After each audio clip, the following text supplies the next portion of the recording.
Valérie Trierwiller a-t-elle fait l'objet d'une enquête des renseignements généraux au début de l'année? C'est en tout cas ce qu'affirme l'Express dans son édition de mercredi. Selon l'hebdomadaire, qui cite des sources policières, une notice biographique fouillée aurait été diligentée concernant la compagne de François Hollande, également journaliste pour Paris Match et Direct 8. Des accusations que dénonce la préfecture de police de Paris et le ministre de l'Intérieur lui-même. La préfecture de police dément catégoriquement ces allégations. Dans ces conditions, j'ai ce matin porté plainte auprès du procureur de la République de Paris pour diffamation et diffusion de fausses nouvelles. Pourquoi?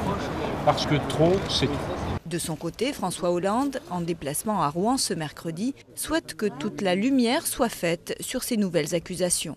Claude Guéant serait bien inspiré de diligenter une enquête de l'inspection générale de ses services pour savoir exactement ce qui a été fait ou n'a pas été fait, ne serait-ce que pour en avoir la confirmation et la garantie. De la même manière, le parquet de Paris pourrait parfaitement engager lui aussi une enquête préliminaire pour savoir exactement ce qui s'est passé, ou plutôt, je l'espère, ce qui ne s'est pas passé. Cette nouvelle révélation intervient après une autre affaire, celle dite des Fadettes, dans laquelle le procureur de la République, Philippe Courroy, est soupçonné d'avoir tenté d'identifier illégalement les sources des journalistes du Monde qui enquêtaient sur l'affaire Bettencourt. Pour la majorité, toutes ces accusations ne sont que rumeurs destinées à déstabiliser le gouvernement et le chef de l'État et de faire parler de la gauche en pleine campagne des primaires. On ne peut pas, à ce point, tous les jours obstruer, encore une fois, la bande passante médiatique en ce qui concerne la majorité avec des bouts de rumeurs. C'est intenable.